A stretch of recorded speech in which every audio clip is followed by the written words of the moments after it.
Naging emosyonal si Senator Bato de la Rosa sa kanyang privilege speech sa Senado. Kinwestiyon ni de la Rosa ang umano'y welfare check na sinagawa ng Philippine Embassy kay dating Pangulong Duterte habang nakakulong sa ICC. Hindi raw komportable para sa dating Pangulo na bisitahin siya ng mga opisyal ng pamahalang nagpakulong sa kanya. Dagdag pa ni de la Rosa para saan ang ginawa pagbisita kay Duterte at bakit daw hindi ito pinagpaalaman lang sa pamilya ng dating Pangulo. If we accept the fact that he may not have long, I hope with all my heart that he leaves this world in the company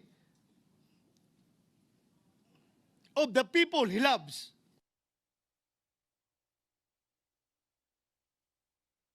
Mga kapatid, Jig Manikad po, pagdating sa mahalagang balita sa loob at labas ng bansa, dapat una sa lahat, mag-follow at mag-subscribe na sa social media pages ng News 5.